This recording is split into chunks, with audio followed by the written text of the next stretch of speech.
Bienvenidos y bienvenidas al podcast Excavando Miradas. Esta primera temporada, investigadoras unidas por el mar. Conversaremos entre mujeres sobre arqueología y patrimonio en la costa del desierto de Atacama. Este podcast es producido por la corporación Chinchorro Marca para descubrir las historias, desafíos y pasiones de investigadoras del litoral desértico chileno. Hola a todas, a todos, a todes. Estamos nuevamente en la última jornada ya de las conversaciones de este proyecto que es financiado por el Programa Social de Sitio de Patrimonio Mundial, que permite a Chinchorro Marca entrevistar y conversar con una gran cantidad de investigadoras que abordan temáticas del periodo arcaico, que abordan temáticas de la cultura chinchorro, que abordan nuevas metodologías y nuevas teorías para ir investigando la vida y la muerte también en la costa. Hoy día nuestra última invitada es Marcela Sepúlveda Retamal. Ella es arqueóloga, doctora en prehistoria, etnología y antropología de la Universidad París I, presidenta de la Sociedad Chilena de Arqueología, directora de la Sociedad Americana de Arqueología, reciente, y ha sido académica por mucho tiempo en la Universidad de Tarapacá y también en la Universidad Católica. Autora y coautora de un sinnúmero de publicaciones científicas en revistas y libros, y directora de diversos proyectos de investigación nacionales e internacionales. Sus investigaciones implican el estudio del arte rupestre principalmente, o cultura visual, y la producción, uso y consumo de color previo al siglo XVI, principalmente en el norte de Chile, pero también en países fronterizos. Durante su doctorado en Francia, su investigación la llevó a desarrollar un área incipiente en Chile que es la arqueometría, una línea de trabajo que ha cobrado fuerza debido a las aportaciones que entrega en la precisión y antecedentes del pasado. Entonces, Marcela, bienvenida, muchas gracias por aceptar estas conversaciones y quería partir un poco que te presentes y que también nos vayas contando cómo decides ser arqueóloga, cómo llegas a la arqueología y cuáles son como las experiencias o los hitos que te gustaría destacar de tu vasta carrera hasta ahora. Bueno, buenos días, muchas gracias por la presentación, pero sobre todo muy agradecida de formar parte en el fondo de este ciclo de conversaciones que organiza la Corporación Marca Chinchorro y que permita valorizar, ¿no? Y dar cuenta finalmente del aporte de investigadora a esta temática y a la temática de la arqueología en la costa, ¿no? Que yo creo ha cobrado un boom nuevo y reciente en las últimas décadas que es significativo. Eh, bueno, yo decidí ser arqueóloga muy chiquitita, siempre lo señalo, y porque tuve la experiencia de vida del exilio de mis padres. Yo nací fuera de Chile, nací en Francia, y la verdad es que en esa infancia pude pasear, visitar museos, ir a visitar sitios históricos, porque mi familia básicamente era muy amante de esos temas. Y mi primer encuentro significativo que yo recuerde fue una exposición de egiptología, donde pude enfrentarme así persona a persona con la piedra Rosette, descubierta por Champollion. Y la verdad es que fue así como casi mágico en ese minuto, porque saber, imagínate, a los 7 años, descubrir que hay otros sistemas de escritura, que hay toda un aura, ¿no? De misterio, de investigación que iba a permitir, en fondo, saber qué es lo que se decía en esa piedra, ¿no? Hace miles de años, la verdad es que cobró una dimensión súper significativa. Después tuve nada, visité cuevas con arte paleolítico, eh, una cueva de Totabel con el nombre de Cromañón, etcétera, y la verdad es que fueron una serie de cosas que se fueron sumando y yo creo que a los 8 años dije que quería ser arqueóloga. Después, bueno, el recorrer de la vida nos lleva por otros caminos y quise estudiar mil y una otra cosa, pero eso, nunca pensé que fuera posible ser arqueóloga. Y la verdad es que entré después a la universidad, después de la preaptitud, entré a bachillerato, muy perdida en ese minuto, no tenía claridad de lo que quería estudiar, pero sí ciencias sociales, humanidades, y tuve la suerte, digamos, de tener cursos rápidamente que me llevaron de vuelta rápidamente al camino a la antropología y después, estando ya en plan común, digamos, derivar a la arqueología. Así que fue algo que no fue como dirigido, ¿no? Pero que finalmente en estas vueltas de la vida de uno eh, me llevó a ser arqueólogo. Eso. Tremenda experiencia. Ya, y en ese trabajo de, o sea, en estas vueltas de la vida de llegar a la arqueología, llegas después en el doctorado a la arqueometría. Ujú. Entonces, te quería pedir que como en breve y muy general nos expliques qué es la arqueometría, en qué consiste, y qué potencialidades tiene, qué beneficios tiene para el trabajo arqueológico, básicamente, este nuevo método que ya no es tan nuevo, afortunadamente, pero cómo va complementando entonces la clásica imagen que hay del trabajo y la búsqueda analítica en la arqueología. Bueno, el doctorado lo realicé en Francia y en Francia tampoco es fortuito, ¿no? O sea, en estas vueltas de la vida yo el único deseo que tuve cuando estudié el pregrado en arqueología eh, fue irme y quería volver a Francia durante toda la carrera.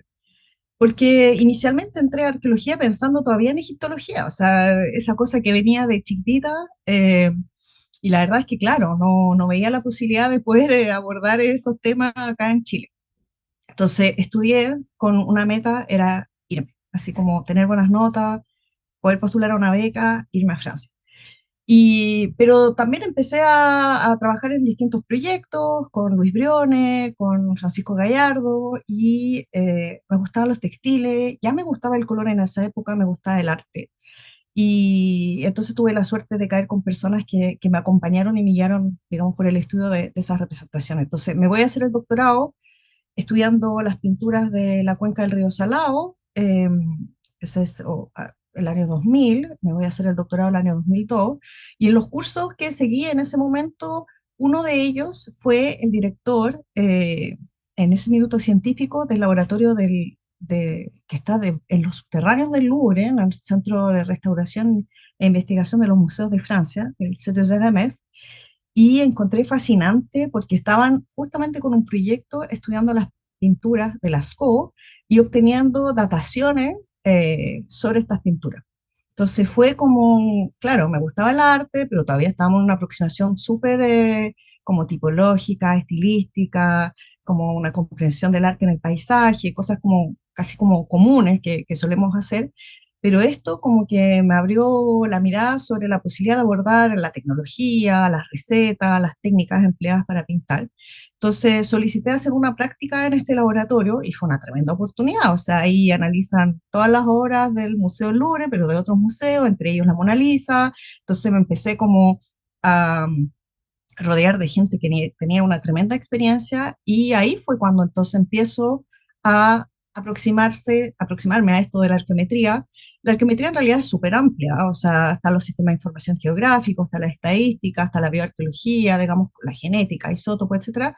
Y yo me fui por la caracterización físico-químico de materiales, que tiene que ver con poder emplear distintos tipos de técnicas para hacer una caracterización elemental, molecular, cristalográfica, microscopio que permiten tener imágenes de alta resolución, de mayor tamaño, o sea, estamos hablando por 40.000, 60.000, para poder ver al interior de los pigmentos, ¿no? Y saber qué tamaño tienen los granos, cómo se muelen, qué tipo de mezclas están empleando para producir estas pinturas, y eventualmente de ahí derivar a poder fechar, ¿no? En algunos casos. Entonces, la verdad es que fue entrar en un micromundo, una microarqueología, eh, que en el fondo fue la que cuando volví el doctorado seguí aplicando no solo al arte, sino al estudio de objetos en madera, pintados, cuero, textiles vegetales, por ejemplo, estas cosas chinchorros que también están pintadas a veces con pigmentos rojos y negros. eh, en el arte rupestre, por supuesto, al interior de cajitas, contenedores, bolsitas, y se ha ido ampliando, ¿no?, el estudio de los pigmentos porque básicamente me gusta entender como toda la dimensión que rodea estos materiales. Entonces fue una oportunidad en el doctorado y la verdad es que sí, yo quizás desarrollé esto como de forma nueva en Chile porque como habían estudios antes, o sea, hay que destacar que hay otras arqueólogas, no sé, Fernanda Falabella, Andrea Sellenfrord, la Katy Westphal, que en el fondo ya venían desde los 90 innovando, ¿no?, en utilizar ciertas técnicas para poder caracterizar obsidiana o materiales vidrio, isótopos, temas de dieta, también en la cerámica. Entonces, básicamente fue como seguir por la senda de otras investigadoras, y quiero destacar eso también, pero en el fondo enfocar, en mi caso, los trabajos sobre los materiales como ligados al color, pigmento y tintes vegetales después como a continuación. Así que eso fue como eso, como no fue quizás algo buscado o intencional, pero llegó y llegó para quedarse, porque en realidad, claro, fue como que desde ahí no he parado de dedicarme al estudio de los pigmentos en general, si bien hago otras cosas también, pero eso. Súper, sí, voy a destacar de nuevo porque ayer, bueno, como en la sesión anterior conversando con Sandra también coincidía en que había muchas investigaciones que se va pasando un poco la posta o se va compartiendo la temática, principalmente entre mujeres. Entonces, claro, acá también hay que destacar todo el trabajo de las investigadoras anteriores a ti que estaban, como tú decís, innovando finalmente en términos de el análisis arqueométrico y de cómo ir quizás perfeccionando técnicas y ir adentrándose en este micromundo que señalas tú de descripción de material y que permite también generar otra cantidad de preguntas. Así que nuevamente el camino de las mujeres ahí se destaca en la investigación arqueológica. Y ahora en relación a estos estudios de pigmentos, estudios de materiales, ¿cómo eso se ha aplicado, por ejemplo, por un lado a los materiales de la cultura chinchorro, que tú ya mencionabas, las esteras con el color, qué resultados más o menos ha obtenido, qué precisiones se han podido ampliar en torno a las interpretaciones que hay, pero por otro lado, cómo esto se puede aplicar, por ejemplo, a los mismos cuerpos los cuerpos momificados de Chinchorro, que además tienen esta serie de materiales que van complementando no solamente el esqueleto, materiales orgánicos humanos, sino que también se van añadiendo elementos del paisaje. Entonces, ¿cómo ha sido el estudio? ¿Cómo fue esta aproximación con los cuerpos chinchorro y qué antecedente te ha podido reportar ese trabajo? Bueno, creo que también tengo que ser justa con los colegas arqueólogos, ¿no? Y, por ejemplo, volviendo al tema del arte rupestre, ya habían, cuando yo empecé estos trabajos, análisis de materiales y pigmentos y pinturas en el arte rupestre. Y ahí, por ejemplo, Hans Niemeyer fue pionero, ¿no? Lo que pasa es que por ahí no era un trabajo sistemático y no había una pregunta, sino simplemente saber de qué se trataba. Y quizás tampoco había una claridad de qué técnicas emplear, para qué, etcétera, pero ya había, y un equipo canadiense también había pasado por la segunda región, como ya teniendo resultados preliminares sobre esto. Así que quiero ser justa también con todas y todos. Respecto al mundo chinchorro, mira, pasó que yo viví en Arica entre el 2006 y 2019, siendo académica en la Universidad de Tarapacá y principalmente trabajando en el Museo San Miguel de Azapa, donde encontré que era una tremenda posibilidad, ¿no? De tener tantas colecciones que finalmente podrían ser también estudiadas y problematizadas a partir de diferentes técnicas. El primer proyecto que desarrollé desde el año 2006 tuvo que ver con el arte rupestre precordillerano, situado entre 2.800 y 3.800 metros sobre el nivel del mar. Y digo esto porque finalmente fue plantear una investigación sobre un tema que ya se conocía, pero en el fondo tratar de sistematizar y volver a un tema para poder profundizar ciertos aspectos. En eso empecé a realizar los primeros análisis de pigmento y pasó que al segundo proyecto me di cuenta que en realidad estábamos hablando de grupos cazadores-recolectores altoandinos que utilizaban una paleta de colores bastante similar a lo que podíamos observar en Chinchorro, grupos contemporáneos, ¿no? Entonces la pregunta era, bueno, ¿están utilizando los mismos pigmentos? ¿Están intercambiando materiales? ¿Comparten tecnologías similares o diferentes? Porque la verdad es que ya Bernardo Arreaza estaba realizando algunos estudios de caracterización de pigmento en Chinchorro y efectivamente coincidía bastante con lo que teníamos arriba, ¿no? Entonces, el proyecto nos llevó, de hecho, a colaborar con Vivian Stander, Bernardo Arreaza y Calogero Santoro para hacer este estudio comparativo. Y ahí es cuando yo, por primera vez, empiezo, desde el año 2009, a analizar algunos cuerpos momificados, principalmente de la zona de Arica, pero principalmente de Azapa, de la desembocadura de Azapa, porque tiene que ver con las colecciones que están en el Museo San Miguel de Azapa. Y ahí empezamos a ampliar y profundizar un poco en lo que se venía haciendo, ¿no? Que ya no era una caracterización elemental, sin saber cómo si es hierro, aluminio, sílice, sino saber qué tipo de pigmentos concretamente mineral se estaba empleando. Mirar también a mayor tamaño para saber cómo estaban preparadas estas capas de recubrimiento, ¿no? Que vemos en ciertos cuerpos o en las mascarillas, por ejemplo, de las momias chinchorro. y también al interior del cuerpo, porque finalmente el tema del pigmento de distintos colores, ¿no? Está presente en diversas porciones, ¿no? Partes de estos cuerpos momificados. Y no de igual manera tampoco en todas. O sea, la idea era como empezar a profundizar en la variabilidad o diversidad de prácticas ligado al uso de pigmento en estos cuerpos. Y ahí fue súper interesante porque además siempre en esta mirada comparativa con los grupos altondinos empezamos a ver y a buscar fuentes también de materiales para ver cómo era el aprovisionamiento, de dónde provenían, podrían provenir ciertos materiales.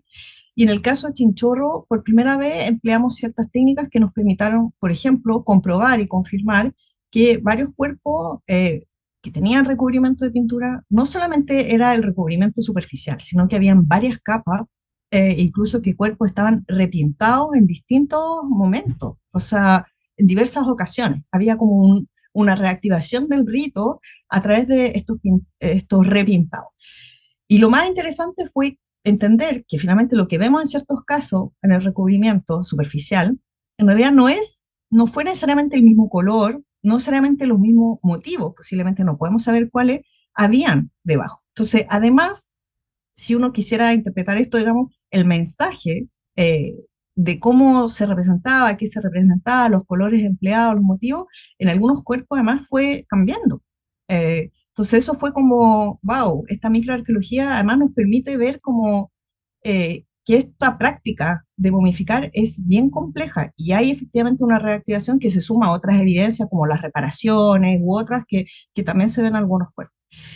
Y ahí también en relación a la fuente, identificamos, ¿no? Estos manganesos, que en el fondo venían, la fuente está a más de 5.000 metros en la cordillera, eh, en algunos casos, porque hay algunos minerales que no vienen necesariamente de ahí, esa es otra como historia, eh, pero en el fondo, bueno, ahí hay diversas interpretaciones, ¿no? Nosotros planteamos que esto está relacionado con la necesidad de interactuar, ¿no? Entre los grupos altondinos y los de la costa, que intercambiaban no solamente pigmentos, sino otros tipos de recursos, conchas, pescado versus materias primas líticas posiblemente.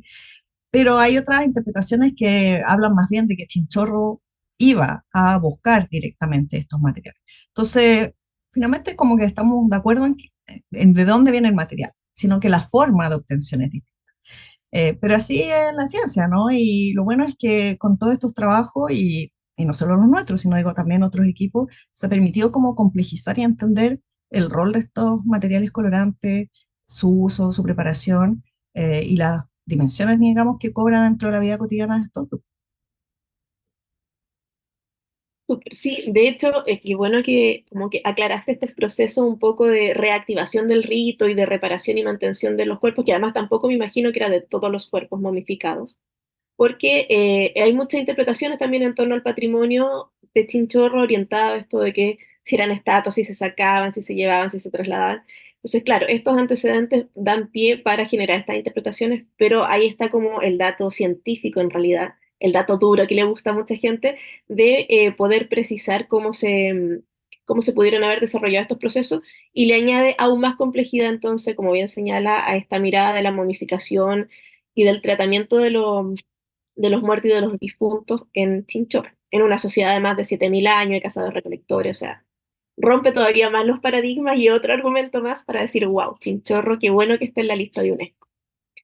Y Marce, en torno también un poco a estos análisis y esta caracterización de los pigmentos, de las capas que conforman las momias, esto me imagino que también ha tenido algunos antecedentes que han ayudado a precisar temáticas vinculadas a la conservación de los cuerpos, la conservación dentro de los museos, la conservación de los cuerpos que aún quedan in situ. También sabemos que acá en Arica, sobre todo para la desembocadura de Camarones, quedan muchos cuerpos y materiales aún. Entonces, ¿qué datos también han ido aportando en las mejoras? Porque además este patrimonio es único, es muy particular el tema de Chinchorro. No hay como una fórmula o tantas recetas de cómo mantenerlo y cuidarlo en una ciudad como Arica, además. Entonces, siempre es importante ir añadiendo estos datos y estos análisis y antecedentes que van un poco poniendo en juego y en revisión cómo mantener y cómo manejar, considerando además un contexto de cambio climático. O sea, toda esta cosa muy dinámica que estamos viviendo ahora, cómo estos aportes de estudios también señalan algunas directrices para mejorar o revisar la conservación, por ejemplo. Mira, en los últimos años en realidad no sé, como al 2016, 2017, empezamos, yo esencialmente me enfoqué en los cuerpos, ¿no?, que venían de Arica. Y cuando digo Arica, digo desembocadura Zapa, ¿no? Eh, la ciudad de Arica. Y con Verónica Silva Pinto lo que hemos hecho los últimos años es también enfocarnos más a los cuerpos de camarones que están en el Museo de Historia Natural y que también hay algunos otros cuerpos que están en el Museo de Valparaíso.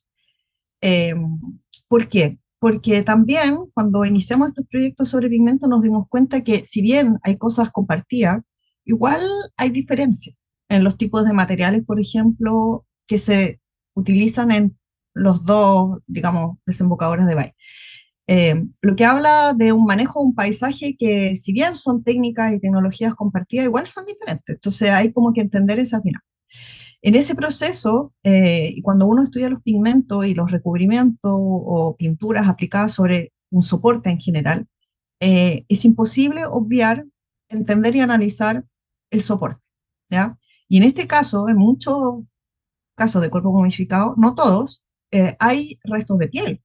Eh, y uno de los temas que nos apareció cuando iniciamos estos trabajos fue que observábamos que en ciertos casos efectivamente había como una degradación, ¿no?, de la piel y en otros casos no. Entonces, eh, ¿por qué en algunos casos sí? ¿Por qué en otros casos no? ¿Qué pasa? Porque la idea es que los pigmentos, de hecho, de alguna manera estarían ayudando a conservar, ¿no? Y lo otro es que en las realizaciones de campañas de terreno, en reconocimientos de sitio, eh, Chinchorro, que también participé, por ejemplo, del estudio diagnóstico de los faldeos del morro ahí para el Chinchorro, nos fuimos y paralelamente íbamos mucho a Camarón en esta cosa como inicial, estoy hablando del proyecto entre el 2010 y 2012 más o menos, nos dábamos cuenta, bueno, de la dificultad de poder manejar estos sitios que están en un caso amenazados por el crecimiento urbano, en otro caso en laderas que en el fondo eh, se desprenden naturalmente los cuerpos porque en el fondo es la gravedad. Y veíamos que efectivamente había un proceso de degradación, ¿no?, que se manifiesta como algo brillante, que aparece sobre la piel, digamos, y no entendíamos muy bien qué estaba pasando. Había algunos estudios que mostraban que efectivamente era una degradación de la piel, pero en el fondo, ¿qué está pasando? Y lo que hicimos fue analizar con un equipo de la Universidad de Harvard en Estados Unidos y hacer toda una parte experimental con cuero de chancho, en el fondo, para replicar en el fondo estos temas y entender bajo qué condiciones estos procesos se aceleraban, primero ocurrían y después si se aceleraban o se frenaban y entender en el fondo cómo los pigmentos podrían contribuir a frenar de alguna forma esta degradación.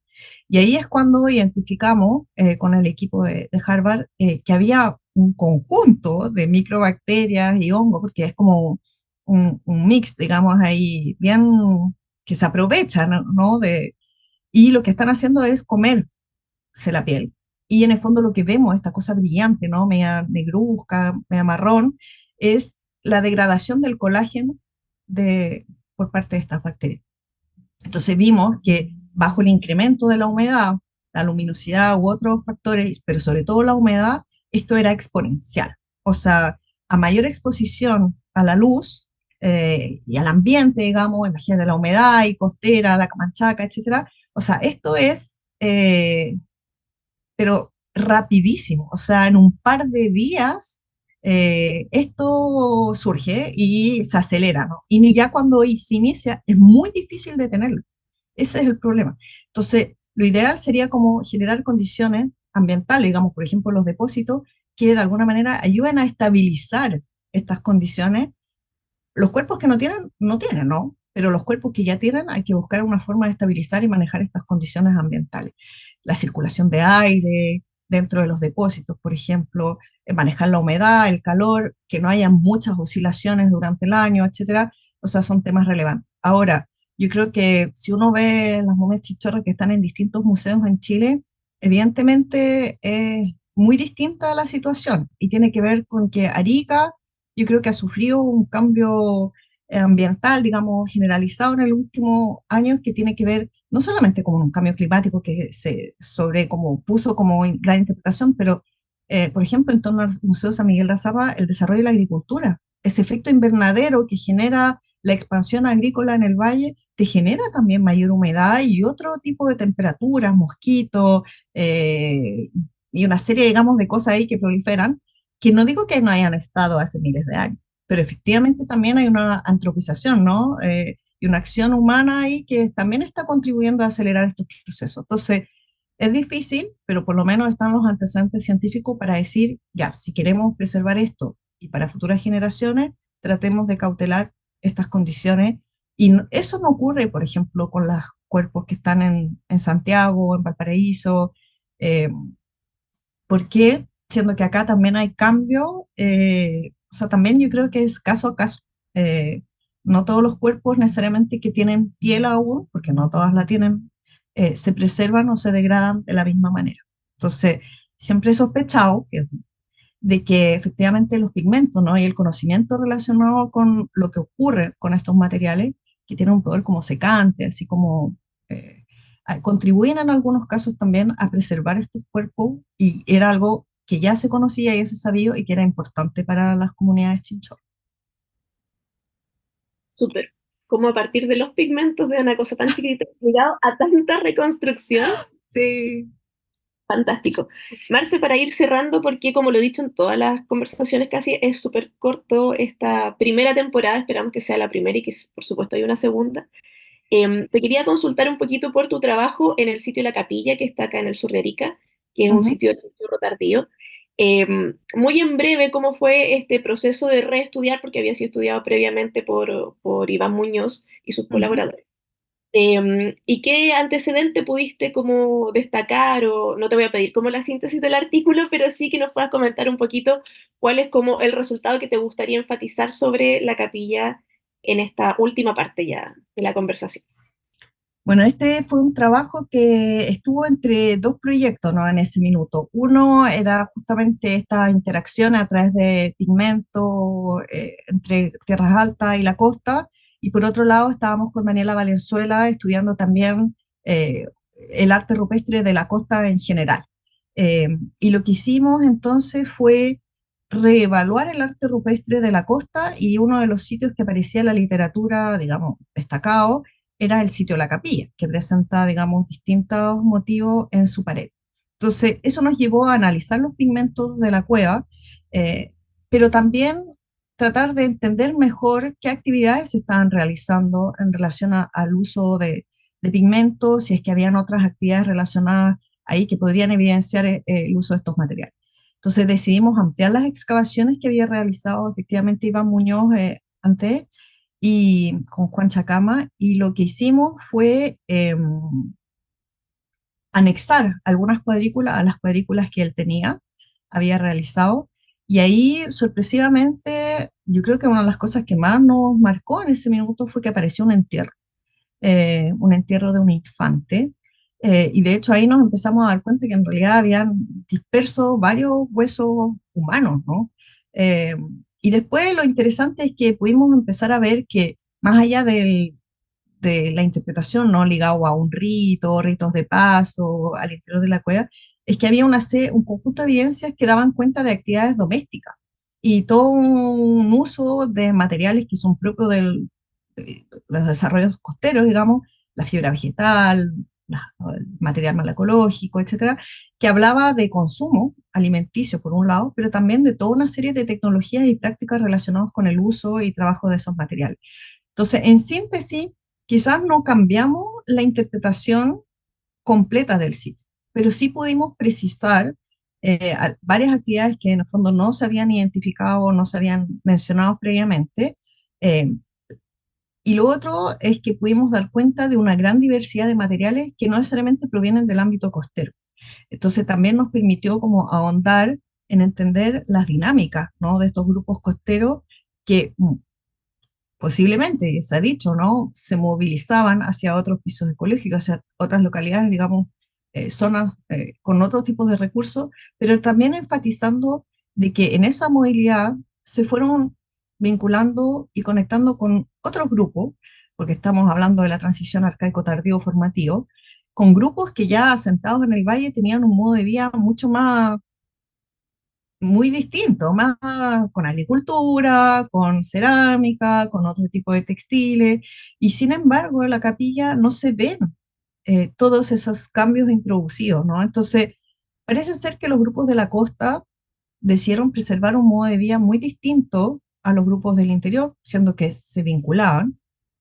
Entonces, hay un manejo del paisaje, ¿no? Y unas dinámicas sociales que son mucho más complejas en ese momento, que es como justamente la transición, el fin de Chinchorro a un patrón de asentamiento, pero también mortuorio, ¿no? Porque el cuerpo que encontramos, por ejemplo, no estaba momificado, pero sí está depositado ahí cuidadosamente, tenía una malformación, tenía un conjunto de ofrendas, eh, básicamente nudos, de esteras vegetales y otros, que hablan, ¿no?, de un rito, pero que no se condice con lo que está ocurriendo en otros sitios que son contemporáneos. Entonces es interesante ver que no hay una presión por cambiar, ¿no? Y que seguramente estos grupos de la costa mantuvieron por un rato, digamos, un modo de vida bastante conservador, hasta que luego ya se introduce, digamos, esto otro que se ve en los valles. Eh, pero eso, fue como interesante poder dar cuenta de procesos o actividades que no conocíamos. El problema es que este sitio, como decimos en el artículo, es único. Entonces también único dentro de un paisaje, dentro de un contexto donde es muy difícil poder como anclarlo, ¿no? O comparar lo que ocurre ahí con otros. Entonces, bueno, eso fue como un pasito más, pero ojalá a futuro, eso, aparezcan otros estudios que permitan entender mucho más de la particularidad de este sitio, digamos, dentro de lo que es la vida en la costa. Súper, gracias Marce. Sí, bueno, ojalá esto continúe no solo en nuestros podcasts, sino también estas investigaciones que van ampliando la temática de Chinchorro y le van dando vida también a las momias, que no solamente los chinchorros eran personas que morían, sino que también tenían esta capacidad de articular espacios y lugares. Bueno, ya llegamos al final de esta conversación, pero también de nuestro ciclo de entrevistas. Y nada más que agradecerte de nuevo, Marcela, por el tiempo, por la claridad, por la cantidad de ideas e información que nos compartiste. Y extender, por supuesto, la invitación a colaborar, a participar en lo que requieras por parte de Chinchorro Marca. Tú sabes que están siempre abiertas las puertas, así que nada, muchas gracias de nuevo y que estés súper, súper bien. Muchas gracias y efectivamente espero que nos podamos encontrar nuevamente, ojalá en Arica. Eso, salud y gracias por el ciclo, muy interesante. Súper. Bueno, que estén muy bien todos y chau, chau, chau. Chao. Chinchorro Marca administra los sitios arqueológicos de la tradición cultural Chinchorro, Patrimonio Mundial de la UNESCO, y ejecuta acciones junto a la comunidad para su protección, estudio y valoración.